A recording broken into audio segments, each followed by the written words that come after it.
पपीता रानी तेरा यही फायदा कि जो जो राज तू इस भगोड़ी की जानती है वो राज तू मोमिन मलिक सर को बता दे, और ताकि मोमिन मलिक सर तेरे रास्ते में कोई आसानियां पैदा कर दे। लप्पू तुझे भी यही चाहिए, नेत्रपाल तुझे भी यही चाहिए, सच एंड फैमिली को पूरी को यही चाहिए। अस्सलाम वालेकुम दोस्तों, जैसा कि आप जानते हैं राशिद बाबा जी, उम्मीद होगी सारे बहन भाई खैरियत से होंगे। दोस्तों आपकी खिदमत में हाजिर है नई अपडेट के साथ। दोस्तों बड़ी खबर,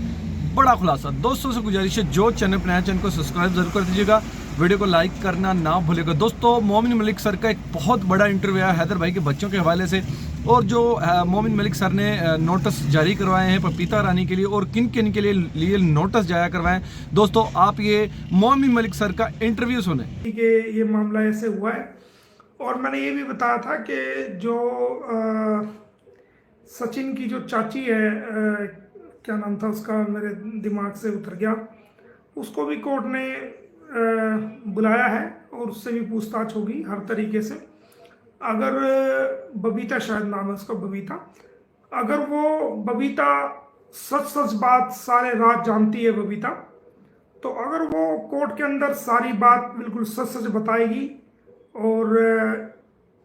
वो एक एक चीज़ को, किसी चीज़ को छुपाएगी नहीं,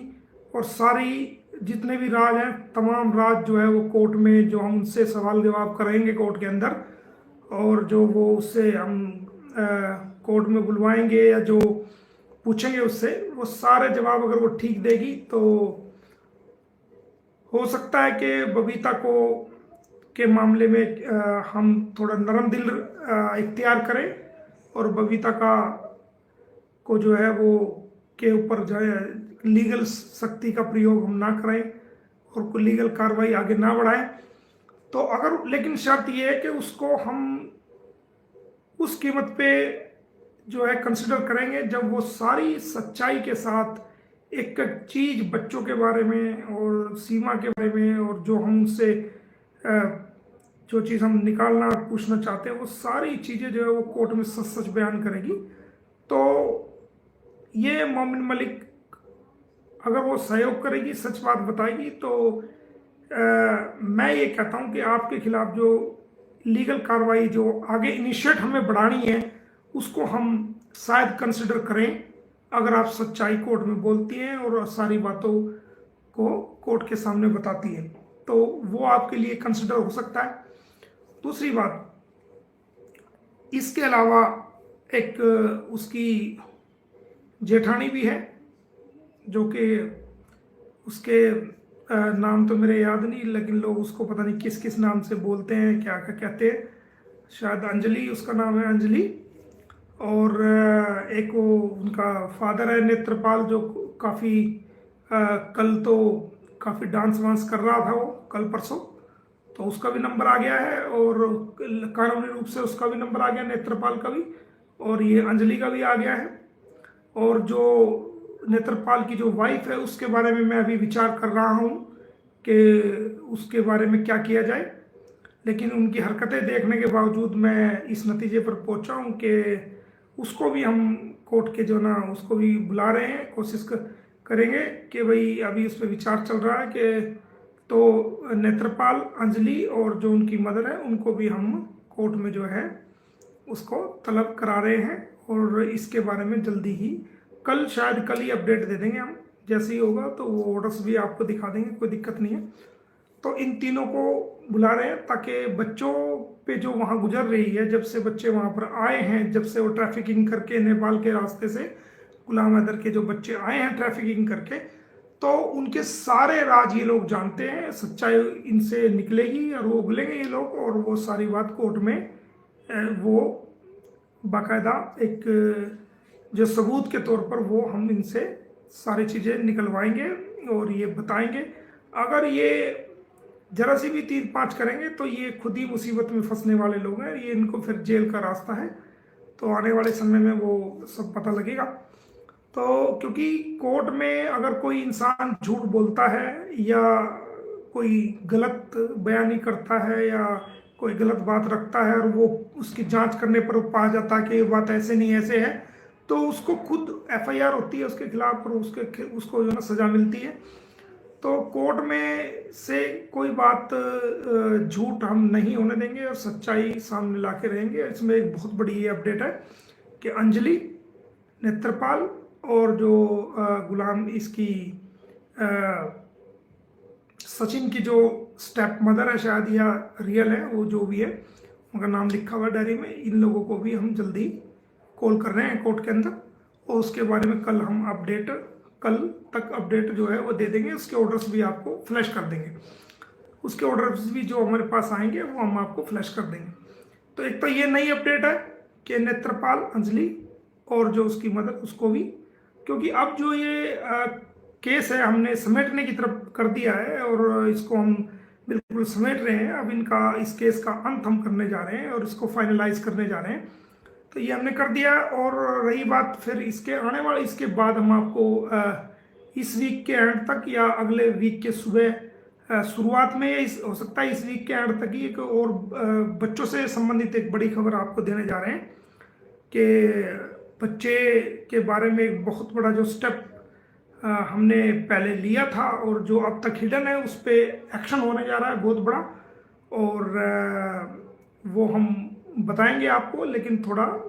रुक के थोड़ा सा पानी पिया के इनको सेट करेंगे, ठीक है। उसके बाद फिर इनसे बात करेंगे। तो ये तो हुई सारी अपडेट्स। अब कुछ कंट्रोवर्सी जो लोग कर रहे हैं,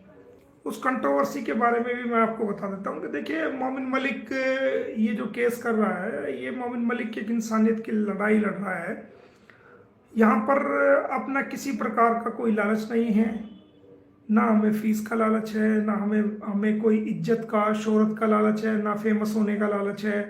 और हमें किसी प्रकार का कोई लालच नहीं है। ना गुलाम हैदर से है, ना अंसार बर्नी ट्रस्ट से है, ना जो लोग वहाँ से ताल्लुक़ रखते हैं उनसे किसी प्रकार का लालच है। एक इंसानियत के नाते गुलाम हैदर के साथ गलत हुआ, उसकी बीवी जो है उसके घर को बेच दिया और उसको दुनिया में उसको रुसवा किया, उसके बच्चे लेकर के वो दुबई के रास्ते नेपाल में ट्रैफिकिंग करके सचिन और वो लेके वहाँ से आ गए, और वो बेचारा, उसका घर भी गया, उसकी दुनिया तबाह हो गई, बर्बाद हो गई, उसके बच्चे चले गए, आज तक वो बात भी नहीं कर पाया और वो देख भी नहीं पाया उनसे। तो वो एक जिंदगी एक जिंदा लाश की तरह वो चल रहा है और वो जी रहा है। तो ऐसे इंसान के साथ नाइंसाफ़ी हुई, तो उसकी नाइंसाफ़ी को देखते हुए एक इंसानियत के नाते हमने ये केस को पकड़ा। और सबसे बड़ी बात, जो अंसार बर्नी साहब है वो मेरे बड़े भाई की तरह हैं और मेरे अजीज़ मित्र हैं। आज की दोस्ती नहीं है, 30 साल पुरानी कम से कम हमारी दोस्ती है, और वो अच्छे मेरे मित्र हैं। जो हमारे भारतीय कैदी पाकिस्तान की जेलों में जो लोग पकड़े जाते हैं, जो दीव के, दमन के और राजस्थान के एरिया के और महाराष्ट्र के एरिया के, मुंबई के एरिया के, तमिलनाडु के एरिया के, जो पुंडचेरी के एरिया के, जो लोग मछली पकड़ने के लिए समुद्र में चले जाते हैं और वो समुद्र के अंदर कोई निशान नहीं होता। पाकिस्तान के मछुआरे भी भारत की सीमा क्रॉस कर लेते हैं और भारत के मछुआरे भी सीमा क्रॉस करके पाकिस्तान में चले जाते हैं। जो पाकिस्तान के मछुआरे होते हैं उन्हें भारतीय नेवी पकड़ लेती है अगर वो बॉर्डर क्रॉस कर लेते हैं, क्योंकि समुद्र में पता तो चलता नहीं पानी के बहाव में। इसी प्रकार जो भारतीय मछुआरे हैं उनको पाकिस्तान की नेवी पकड़ के ले जाती है, और जो पाकिस्तान के मछुआरे जो नाव में आते हैं उनको भारतीय नेवी पकड़ के आ जाती है।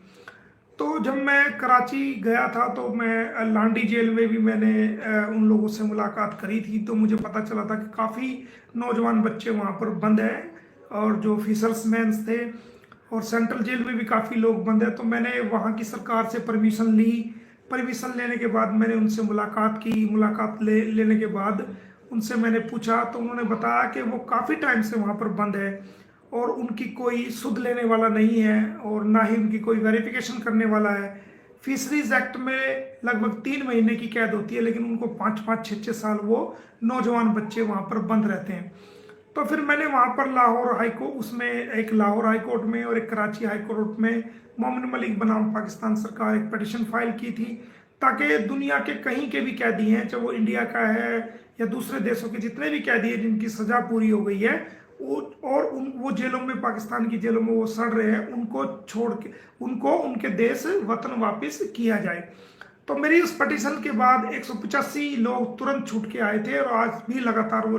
छूटते चले आ रहे हैं। तो ये एक बहुत बड़ी कामयाबी है। और इन सब में अंसार बर्नी ट्रस्ट एक ऐसा ट्रस्ट है, बड़े भाई ये हैं अंसार बर्नी, जो भारतीय कैदियों को हिंदुस्तान की जेलों से छुड़ा करके भारत में जो लोग भेजते हैं, उनमें सबसे बड़ा रोल जो है वो अंसार बर्नी ट्रस्ट का है।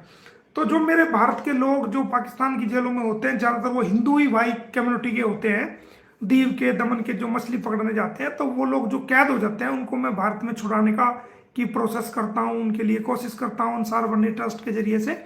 तो अंसार बर्नी एक ऐसा ब्रांड है, ऐसा एम्बेसडर का नाम है कि वो भारतीय कैदियों को वहाँ से छुड़ाने में बहुत अहम रोल अदा करता है और मेरी भी काफ़ी मदद करता है। तो उनको भारत में वापस लाना, सकुशल लाना, बिना नाम के, बिना फेम के, बिना पब्लिसिटी के, तो ये एक हमारा कर्म है, ये एक हमारी देश सेवा है। तो ऐसे बड़े भाई जो अंसार बर्नी साहब है, उन्होंने मुझे ये केस सौंपा, तो मैं मना नहीं कर सकता था। ना मुझे फीस का लालच है, ना मुझे किसी प्रकार का